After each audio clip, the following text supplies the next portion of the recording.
I think I'll give it another minute because people might think 11 and give them a couple of minutes to join, and then we'll start now. Thank you everyone for joining. Sorry if you had to listen to a few minutes of babble there. I'm Electra, I'm the founder of the Law Boutique, and I'm super excited about today's webinar because I'm talking to two amazing people that really share the same kind of vision as me, and also they've got some unique experiences that hopefully they'll share today. So yeah, Chris, hi. Hey. Great to be here. I'm really excited to be here. And look, in preparation for this, we've already had some great conversations. So I'm looking forward to seeing where we go with this. I am Chris Grant. I work at Barclays. I've been in legal ops for about 14 years, mostly within the bank, but more recently I've moved over to work in law tech. So looking at how we can bring technology to hopefully fix some of the problems that we're going to talk about today. Amazing. Hey, Michael. Hey, Electra. Nice to be here also. And yeah, it's been great to meet Chris as part of this process. So for those of you who don't know me, I'm Michael Green. I'm the GM of legal for Xero's UK and EMEA business. More recently have been working with Electra and team as sitting on the advisory board of the Law Boutique. And yeah, really excited to talk all things legal optimization today. Amazing. Okay, so just before we delve right in, there is a Q&A button at the bottom. Please ask questions as we go along. At the end, we've saved 10 minutes to go through those, so just feel free. And yeah, so I wanted to start talking about what legal optimization means for us, and also to get your views as well on this. So for us, optimizing your legal function is more than just a way of doing more with less. I think that we can do better than that. I think it's about setting up a legal function so that legal becomes a commercial advantage to a business, not just a risk mitigator, but actually an advantage. What do you think the term means? Michael, I think you and I had a lot of conversations about this very term. So what are your views? I think you kind of nailed it on the head with becoming a commercial advantage. I think the way that I really like to think of it is it's about efficiency, effectiveness, and also just relationship and reputation, and how you're perceived inside a business as a legal function, I think is really important. And when I think of legal optimization, I think of everything that you can do that I guess lifts the standing of legal within that business, but also gives the members of that legal team the best opportunity that they have to focus on the really high value add work that they should be doing, and away from the low value, high volume work that they might be doing, or where they might be focusing their time. And that's, that comes up in so many different ways. I think, you can give the really classic example of really low volume, high value contracts. You can get somebody doing those, you can automate those, you could decide that they're not even worth you reviewing from a risk perspective. But also, I think legal design is something that I'm passionate about and that we've talked about. And if you're constantly getting questions from customers or partners on your terms of use, why is that? Why have you got people trying to negotiate those positions? Why don't you just take a more mutual position on that? And then I think once you work through all the kind of stuff you're doing, and then you start to look at the tech side of things as well. I guess the end goal for me is really that commercial advantage that you talked about, being a strategic advisor to the business, not just somebody who sits on the sides running on the hamster wheel. Yeah, I think there's a natural conflict of interest, isn't there, between the legal and compliance department team and the rest of the organization. The rest of the organization is profit driven, and profit driven or growth driven equals risk acceptance. Whereas as a lawyer, you're risk averse. You're not. I think lawyers have quite a bad rep, and people call them risk averse all the time. I know some lawyers with some pretty high risk appetites, but ultimately you believe at your core that your objective is to minimize risk as much as possible. And obviously that creates a conflict and a tension. So it's about finding the way to be a risk manager, I think. Chris, what do you think of that? Yeah, look, I totally agree with Michael and some of those key themes that we're pulling out there, and I think there's a couple that I'd add in terms of, one of the things we've always talked about is being able to send the right work to the right place and do it at the right price, right price. So I think to be able to do that, there's also the other element is being able to truly understand your function as well and know what is coming through, what's being done, how it's being done, where there are true opportunities to be able to optimize. You need to have a kind of base level of understanding as to what it is that everybody is actually doing and what your lawyers are doing. And going back to Michael's point, understanding where frustrations are and where some of those problem points are. Until you've kind of got that transparency and taken the time to be able to work that out, you're going to struggle to be able to optimize because you don't necessarily understand where it is or what it is that you can be doing or where you should be directing all your attentions first. So there's those two pieces. It's truly understanding and knowing what your function does, and then thinking about how you can use that knowledge to then determine where the right work should be going and who should be doing it and who the right person is to be doing it. Because again, it is all, and every in-house legal function will tell the same story around, there is a price pressure, there's absolutely a cost pressure in there. So you need to be able to articulate why those costs are those costs and what sits behind them, because that's ultimately the question that you're going to get asked by your board. Yeah. I think, sorry, Lecturer, I think just like to round that thought off, I think it's really important when you are thinking of optimization as a team, it's not optimizing what you're doing right now specifically, it's optimizing your function for where it wants to be and needs to be in 2 to 3 years' time. If your business is growing and therefore your business is going to be creating new products, coming up with new strategic direction, the legal team needs to be heavily involved in those pieces of work, right, to be doing the best job it can for the business. But if it's still living in the non-optimized world, then the only way to really do that or potentially to be involved is get more resource in. And I don't think anyone wants to, be having that argument or that discussion with the CFO. We need more resource these days. Yeah. Why should lawyers care about having an optimized legal function? What's the ultimate output of that? What do you think? There's one bit for me that I think really stands out is if you care about this, then you'll end up doing the work that you want to do. You'll be freed from some of the less exciting bits of certainly the role, and we all know those if you worked in legal, and you definitely everybody on here will get it. I think that's one of the biggest things that I often talk about, is that you will have the opportunity to really focus on the work that excites you, the stuff that you want to do, allow you to become that true commercial partner to the businesses that you're serving and the people that you're serving internally, and allow you to really look good in many ways, because this is it. It's freeing up work, it's doing things smarter, it's not having to repeat the stuff that you needed to do before, really tackling the bit that makes the job interesting, the stuff that you get excited about. You'll be able to do more of, I think, is one of the overarching pieces that I think really sticks out for me in terms of what convinces you to look at doing things in a different way. Yeah. Michael, what do you think? Yeah, I mean, 100% agree. I think you nailed it on the head. I think there's also just an element to this of, this is really exciting stuff and this is the future. I don't think that legal teams operating how they have for the last 10 to 15 years are going to survive going forward. I just don't think that's a reasonable view to take, especially with the growth of fintech and more technology companies wanting to see people take a really growth, open and innovative mindset into the work that they do. And the legal function is part of the business. It's not a special kind of mysterious function that sits in the corner. And so I think legal teams and individuals in in-house legal teams should care, because I think this is what the expectation is going to be going forward. It's also just exciting. I mean, new technology, new processes, new ways of doing things. I think if you have something holding you back from wanting to do that stuff now, I think once you get a taste for it, you'll see how much it can change your life and then lead on to all the great things that Chris talked about. Yeah. And that future looking piece is a really important part, because I think many will be familiar with the cycle that in-house functions go through, where there's continual challenge. A year will pass and suddenly where you feel like you're back to square one again, where there's, where's your cost going? How is it you're spending it? Why are you spending it that way? It's the question that you answer, but is never really truly answered.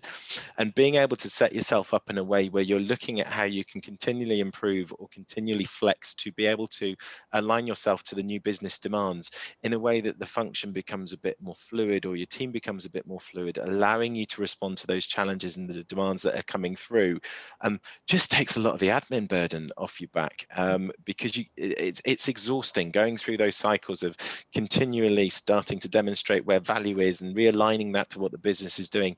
If you can think about it in a more conceptual way now and start to plan for that as being the way things should be and the way things are going to work going forward, it's what information therefore do you need to be able to justify what you're doing when you're asked year on year on year, and hopefully that question then starts to go away.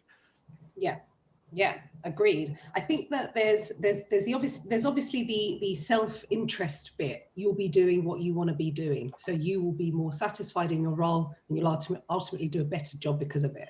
The second bit is that you're future-proofing, because as a business grows, the legal team doesn't grow proportionately to that business. It never does. So then you're forced to do that thing that everyone talks about, more with less.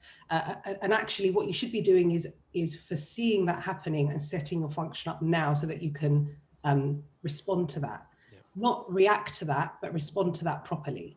And then I think there's the other bit, which is that actually as lawyers, we're naturally inclined to protect the organization, and that's why we sometimes say no to stuff, or we're a bit resistant to change. We're also inundated with work because we can't say no, or we can't say, let the sales team do the NDAs. I don't need to review every single NDA that comes through the door.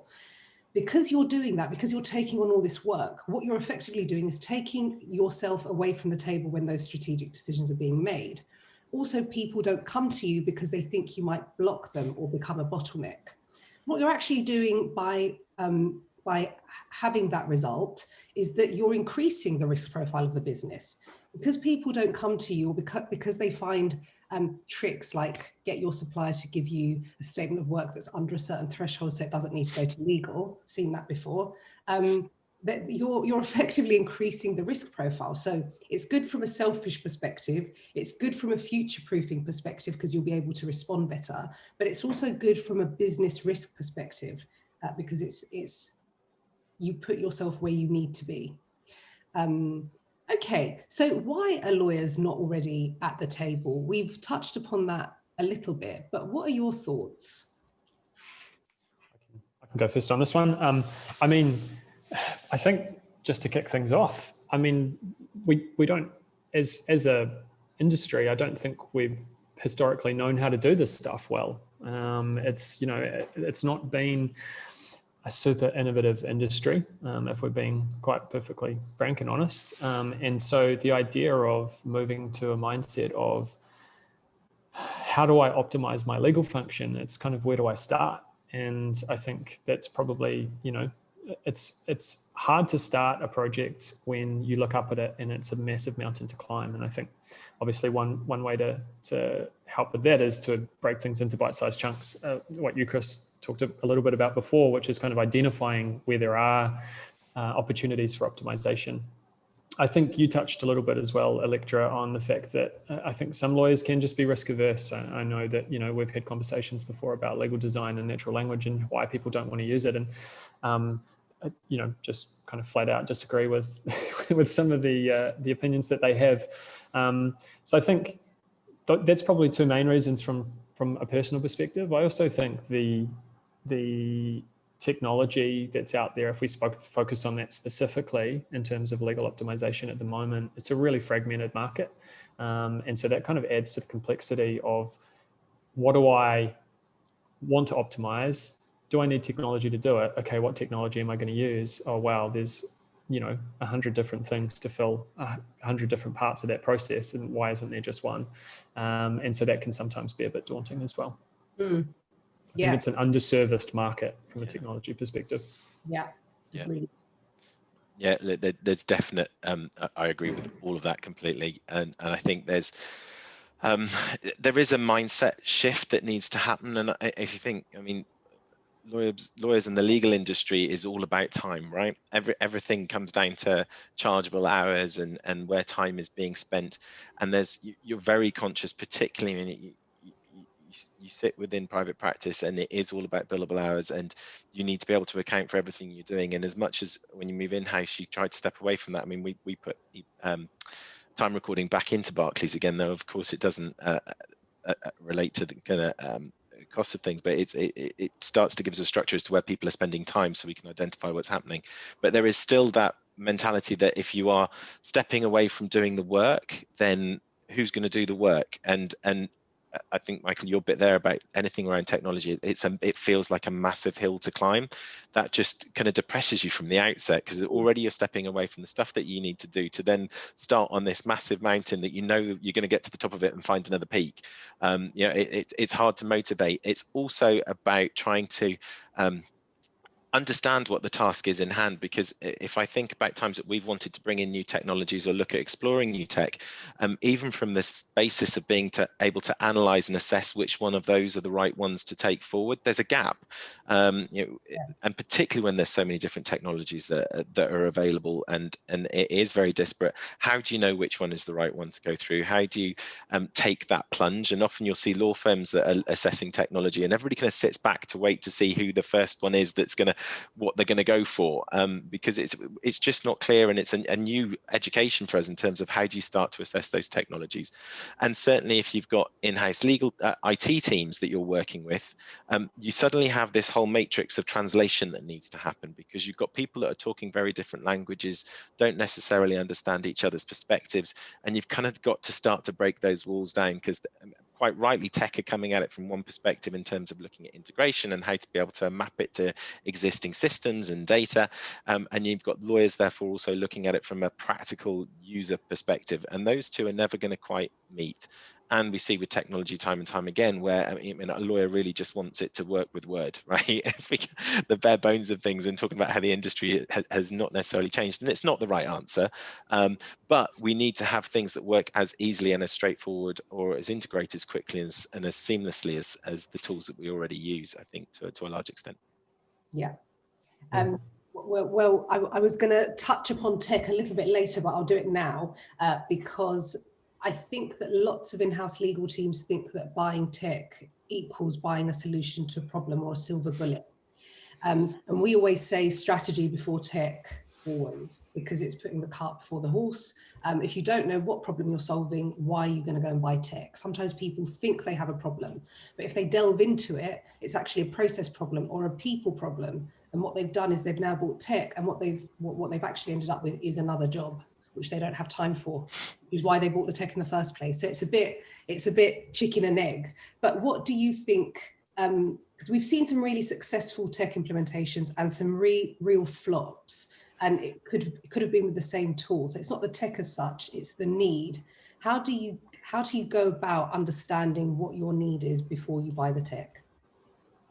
Michael, sorry, Chris, what do you think? Go ahead. That's cool. Okay, look, I think it goes back to that point at the beginning in terms of really having the understanding of your function, and what drives optimization is being able to understand where the opportunities sit.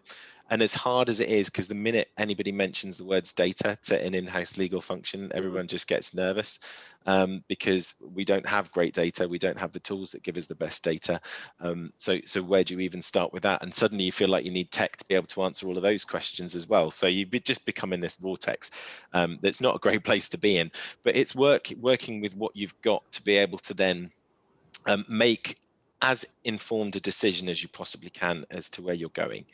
And I think an additional point in there is being really conscious, and putting this at first and foremost is you're not just trying to solve the problem for today. That problem, you need to think about what it's going to look like in a year's time, in 2 years' time. And we're great at just bringing in the new shiny toy and not necessarily thinking about what its life cycle is going to be, where it's going to be next, how else we're going to use it.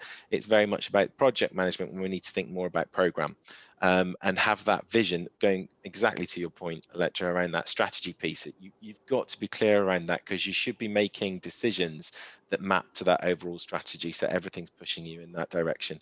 And I think that's where a lot of things do fail, is we launch the new shiny tool, and a year down the line, nobody's got anything to do with it. Half the people aren't using it. We're not thinking about how we're updating it. Even taking on the new software updates, we've not thought about the implications and how that's going to interact with other tools. We need to think much more long-term and more strategically. Mm-hmm. Yeah. I mean, I completely agree. And I think not all in-house legal teams are at the point where they are able to define a strategy long term. I think you can do a short-term strategy, but I guess the sophistication of the business might not be at that point, and the sophistication of your team might not be at that point, and that's not a bad thing. But there's still the issue of how do you define what are the areas you need to optimize. And I think there's a few ways to do that. I think one is obviously just from a gut feel perspective. If you feel like you're spending too much time answering the same question or too much time doing the same piece of work, then that is ripe to be optimized. You can almost take an approach, which is, I shouldn't do the same thing twice in a month. And if you take that approach, that might be a good start to helping you think about some of the areas that you can optimize going forward. And I can give some examples of how we've done it at Xero a bit later. But I also think another really key piece to try and get some insight into where you might be able to optimize your legal function is talking to your stakeholders. So talk to the business, like what do they think? Who are the people that you interact with the most? I think, like we talked about, the legal teams of the future are ones that are fully integrated into the business, sitting on the C-suite team, providing strategic advice, and therefore you need to be able to talk to and listen to the input from your colleagues and the ones that can receive the output of your work. Exactly, because if you don't really know the business strategy, then how can you create the legal strategy? If it's a fintech, for example, next year they want to apply for a license in the US, the legal team needs to know that, right? They probably will, but they need to put it into their strategy. And then they need to say, right, well, we've got this new regulation coming up, we've got this new project coming up, we've got this is the demand. I need to plan on that strategy, and then I can create my legal strategy. And then I think the next step is, great, what are we doing now? And actually taking the time to understand what your team does. People are often surprised to find that key members of their team are spending most of their day on Slack or another instant messenger tool outside the tech ecosystem, Chris, like Teams, waiting for questions to come in. The hashtag legal channel, and they just sit there all day, or a big chunk of their day is spent just answering questions and just reacting to whatever it is that's coming through the door. If we took all that data, because your answer is a question, if we took all that data and put it in a knowledge base, people could then self-serve to an extent until the question becomes quite bespoke, at which point they can engage legal. But if you don't know what your team is doing, you won't be able to effectively put your team together to deliver on the legal strategy, to ultimately deliver on the business strategy. Because if we're going to look at ourselves as growth enablers and we're there to propel the business, we should be thinking along those lines. And it isn't always something that's intuitive with lawyers. And I think that comes back to our mindset. And one of the reasons is that I think lawyers think, and I definitely thought this when I first started out in my career, I thought that I was expected to know everything. I cannot possibly be wrong in front of other people because they'll stop trusting me. And this is ingrained in you through your training contracts, through your early career. You're taught that you're there to answer all the questions and not ask very many yourself. How do you think that mindset that's ingrained in lawyers impacts our ability to delve into those problems that are in our team and create a legal function that's there to support the business? Michael, what do you think? Oof, there's a lot to unpack there, Electra. Glad you went to Michael first. I think at its heart of that question, I think we need to be, honest with ourselves that I think a lot of the reasons that maybe you're in that position and I know I was in that position, Electra, is because of the way that we've been managed in the past. And I think we need to kind of, it might sound cliche, but we need to kind of be the change that we want to see, so that how we think about our roles as lawyers inside companies is flowing down to those that work for us and with us. And then they can start to see that being a lawyer is much more than just being an encyclopedia and being able to answer all the legal questions right, basically.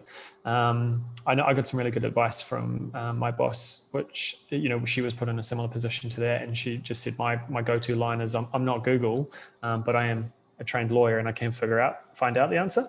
But I'm not going to sit here and give you like something that might be wrong now. So I think that's a really important piece. I think what we want to be doing and what we want to be encouraging is, I think, a shift to really solutions-focused, creative problem solving and innovation in lawyers, which is, I think it's one thing to say and another thing to do, but I don't think it's that hard to pick up, really. It's really just a small shift in mindset, and I think that's really just about having a growth mindset, and knowing that you didn't learn everything you needed to learn about the law in law school, and now you're applying it. You're learning about the way the business works and how you operate within it, and how you can do the best job to make sure that the people who are coming to you for advice or guidance, you're helping them to do what they need to do, which is ultimately all good for the organization. And you talked a bit about the cascade of what the legal team does needing to underpin the business strategy, because if it's not, then you're basically a redundant function. It needs to underpin what the business's long-term goals and strategy and objectives are. So I think that was a bit of a waffly answer, but I hope I managed to answer some of the things that you posed there. No, I'm sorry, that was quite a long prelude to the question. So yeah, good. Chris, look, I think there's the real interesting part there in terms of the it's being that true commercial partner and the ability to commercially partner with your business as opposed to just advising. I think that subtle shift of just using partner over advise becomes interesting. And look, just anecdotally, I mean, I've been in a really interesting position recently where I've been part of legal on the. I came in first as a lawyer. I moved over into the ops side of things. And have now sat on the other side of it, where I'm now a user of legal services within Barclays. So have had exposure to all the elements. And I think it becomes very easy certainly when you're sat with your ops hat on, to forget about the stress that lawyers are under, but also the services that they are providing. And it's worth sitting on that other side. And it's only, I don't know why it's not anything I ever did before, but to actually go and sit on the other side and be a receiver of the legal services, really opens your eyes up, because certainly our lawyers are great, and actually being able to see them truly partner and understanding the pressures that they also get when they're facing the business, allows you to think about how you could be deploying things in an ops perspective in maybe a different way, because it's something that you just need to kind of you lose sight of. We are still service delivery, and I think of all the stuff that we ask of our law firm partners that we work with and law firms that we work with, there's a real push on the service delivery piece. And I think it's important that when you're thinking about legal optimization and the role of the lawyer, that you're also selling that role as something to do.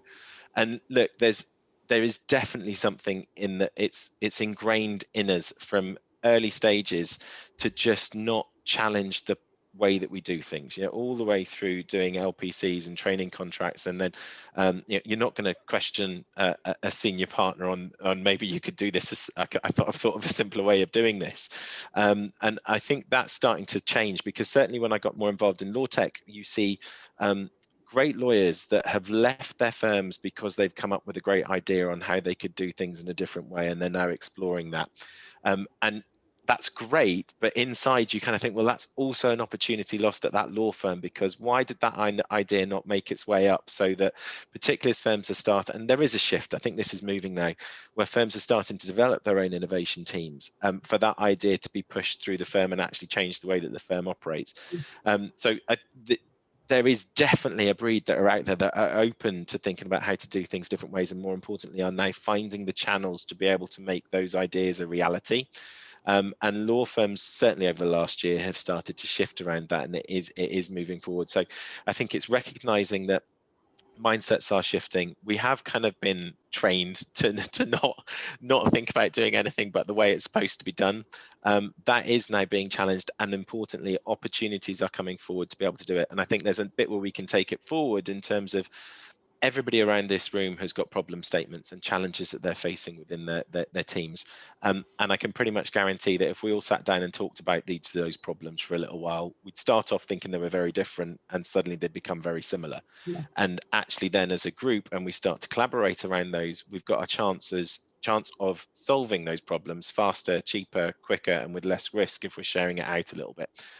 So I think being able to talk about them and share experiences is absolutely key in terms of being able to drive us forward and innovate in new ways. I may well and truly have gone off tangent there, but the words just kept on coming. It's a really interesting topic because I think mindset ties into everything. And if you change your mindset from being an advisor to being a partner, that is the first step. And that first step is paramount. And if you don't take it, the rest won't follow. So I think that's the first thing. Another thing that many people aren't necessarily acutely aware of, I think they are aware of it in the back of their minds, but maybe they don't articulate it. And as lawyers, I think you like to be able to articulate things, is the fact that that mindset that drives you to maybe not be as a valuable partner as you could actually gives you a personal brand that isn't conducive to you getting to where you want to go anyway. And I think, Michael, you touched upon that earlier. So trying to build your personal brand internally and building on those relationships requires you to ask questions, ask people how they want to be served or supported in the organization. Why is it that we find it so hard to say to someone, what do you think about my department? What do you think about the way that we turn around contracts? What do you think about the way that you ask us for help? If it's via email, how do you find that process? What do you think are the barriers to that? I can go first on this one. I think initially, I think people who are drawn to the law sit on the scale of being quite highly conscientious and perfectionists, and I think that can lead to being in environments that aren't necessarily psychologically safe, and it's kind of the term that's going around at the moment, where you can be vulnerable, where you can be open. I know law firms certainly aren't like that, or they weren't when I was working in a law firm at least, and so that's kind of the mold that you get into. And then when you get into a tech company, which is far more psychologically safe, is far more accepting of challenge, those kind of things, you're trying to shake off these old kind of ways of doing things that you've learned.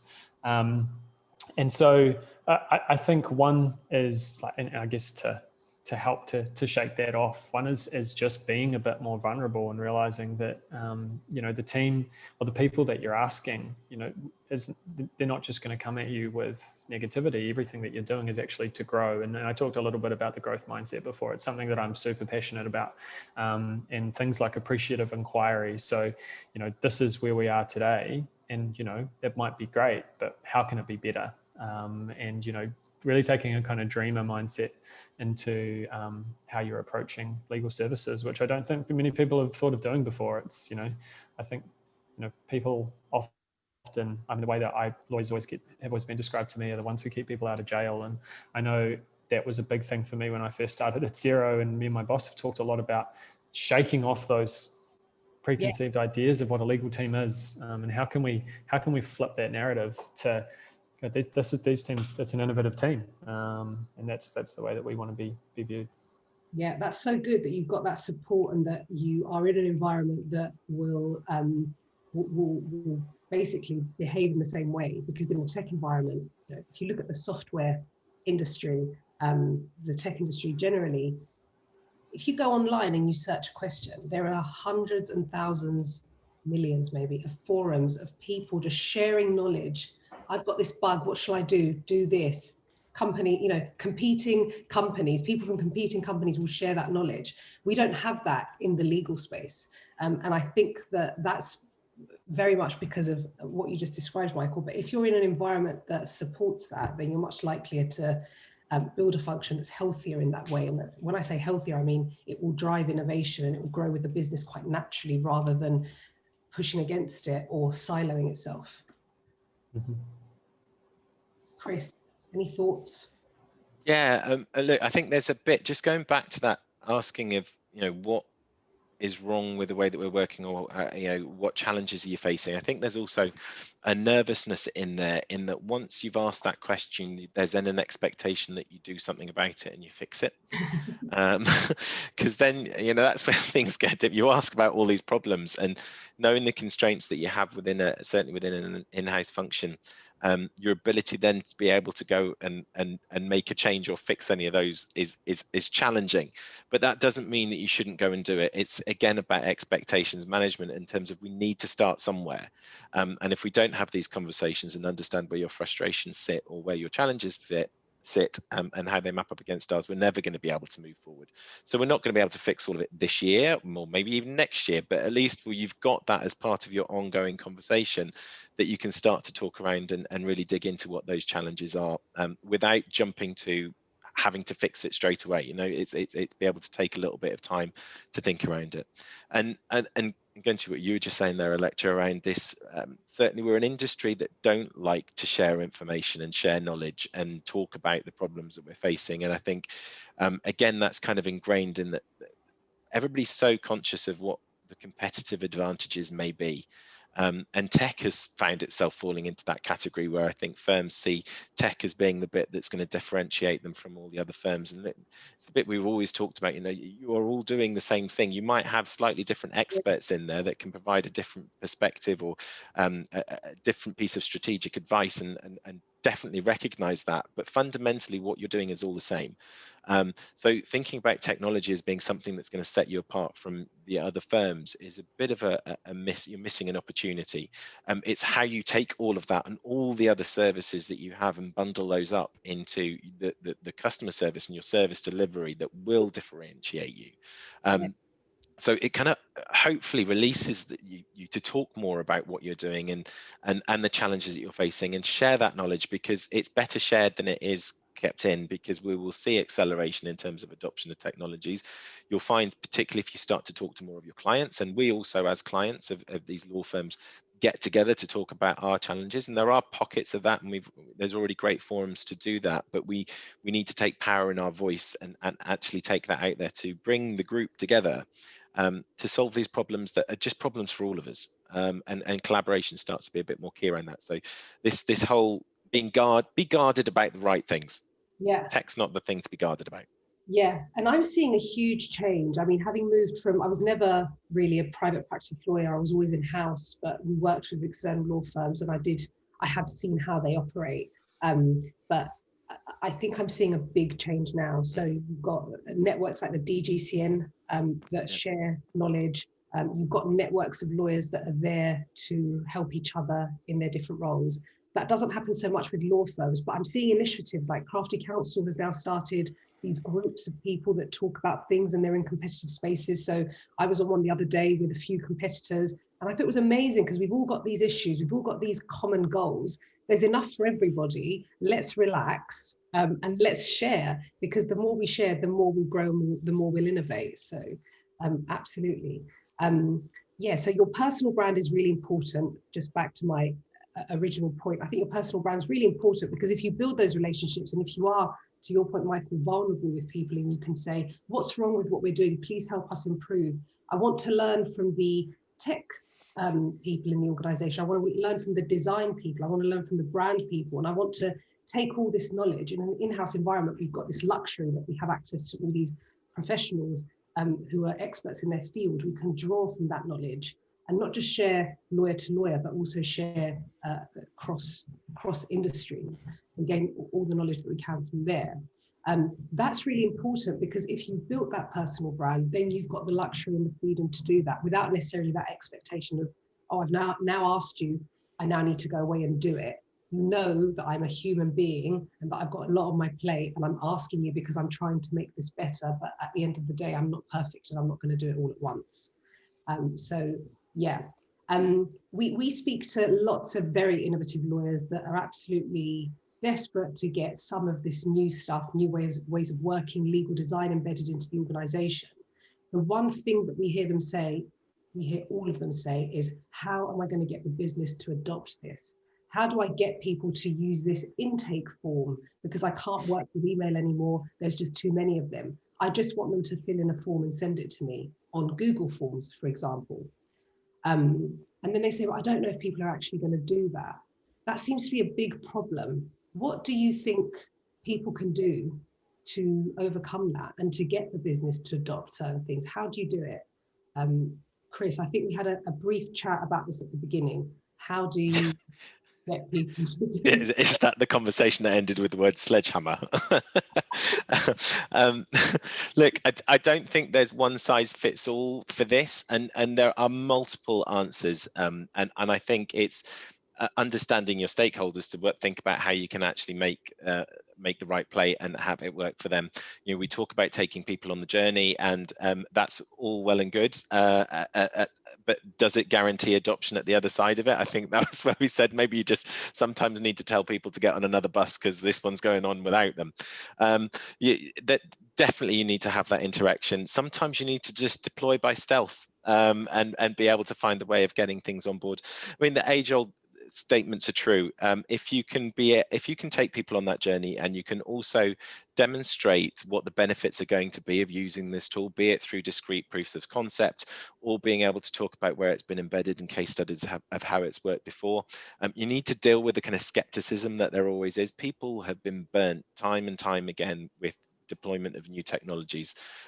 It's not a great process for anybody, I think, that's involved in that. It can be quite painful, and I think there's an acknowledgement that it will always be painful, and people don't necessarily like change, but being able to do it in a way that either, again, breaking things down into chunks, doing discrete proofs of concept, taking the time to really understand what the problems are of the people that you're trying to solve the problems for, so that when you do start to implement, you're getting a better result, as it were. And certainly if I look, we've got startups within the Eagle Lab who work with a lot of new technologies that are coming through, who we introduce to a number of our partners to the lab. And again, it's about taking them on the journey, and we're able to make a subtle difference where our startups aren't necessarily going into these firms to sell. They're going in to understand the problem, and they're going in to spend a bit of time to expose the lawyers and the potential new users of their tool to the tool, and also taking on board feedback to therefore enhance and improve, so that when it does get to a point where you're launching and people are much more comfortable with it already because they've kind of been working with it. So there's tricks and ways of working, but it's not going to be blanket. There's not one approach that's going to be blanket for all. Spending that time to understand what's going to work, and understand your kind of motivators of the people you're trying to implement with are definitely going to help. But you need to go into that toolbox to find which one's going to work. Yeah, I love that answer. Michael, what do you think? Not much to add on top of that. I guess the key point that I'd hone in on there is you shouldn't really be implementing anything to make the legal team or the business worse. So it's really about pulling out what those value adds of the new process are, and whether you do that in a session with your key stakeholders, whether there's something available on your help center, or whether there's a short video that they can watch about why you're implementing this new process, whether you go and sit down and talk to each one of them if there's few enough of them, about why it's important.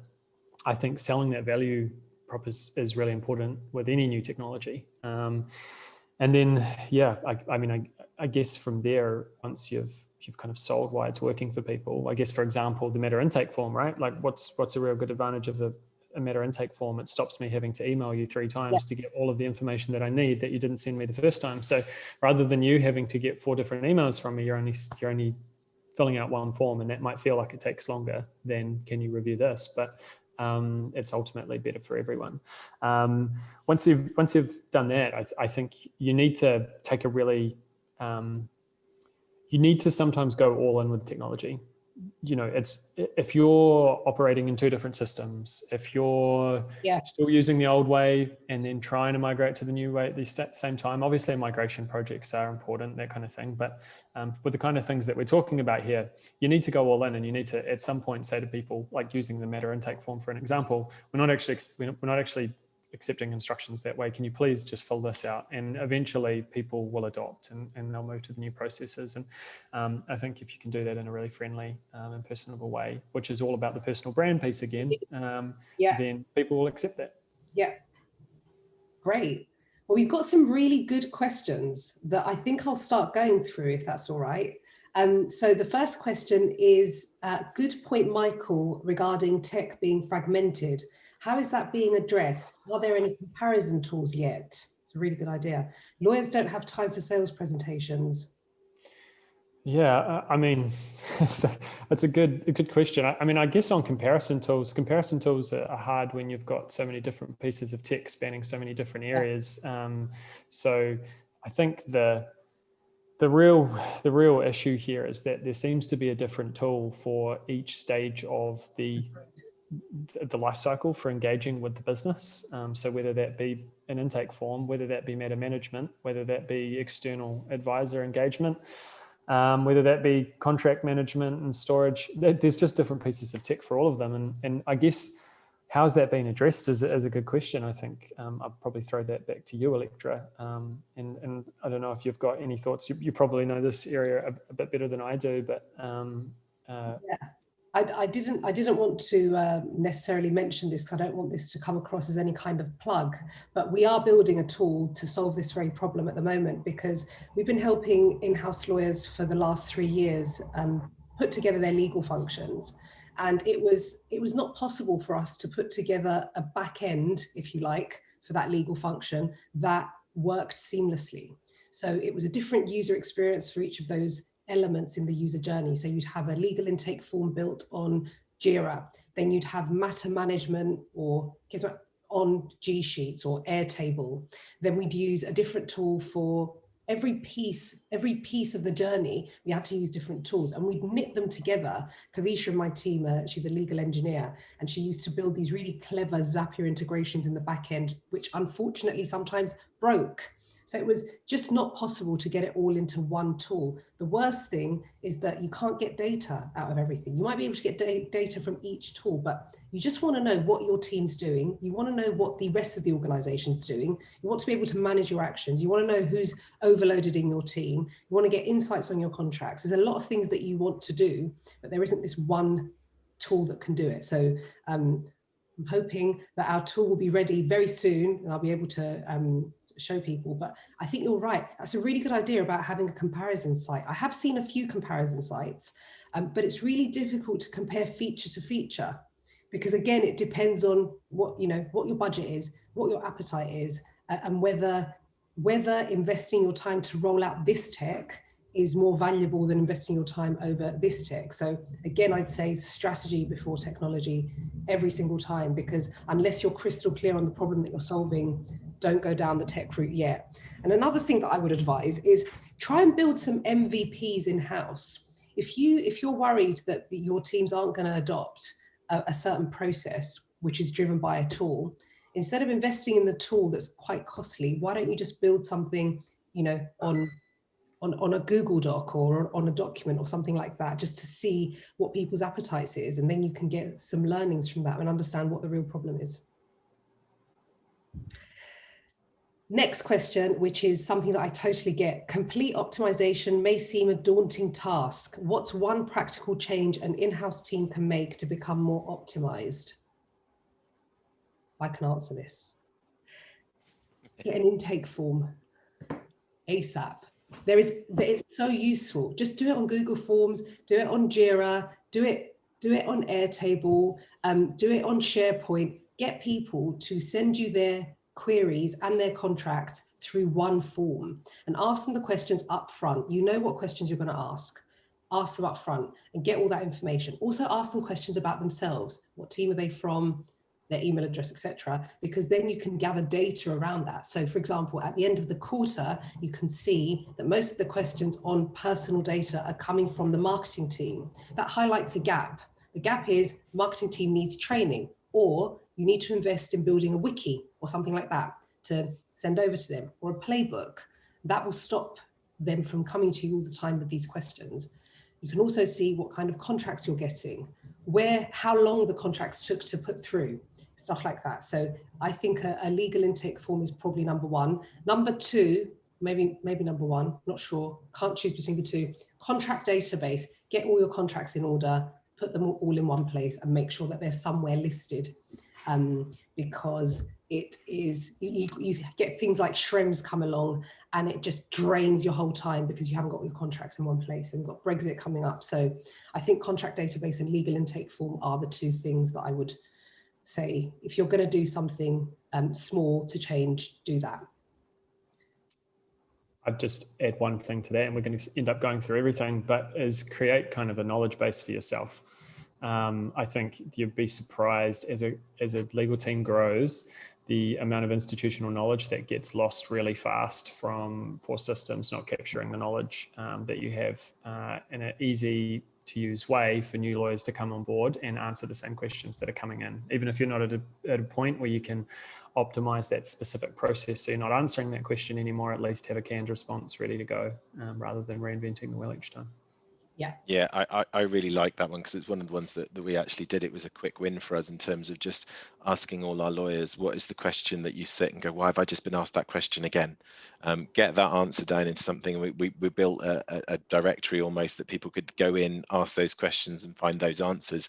And it immediately starts to make a difference in that people start to self-serve. But our lawyers are also thinking about the stuff that they're tired of doing, and also just opens up to, well, actually, if we put that in there, then maybe we could also do this in there as well.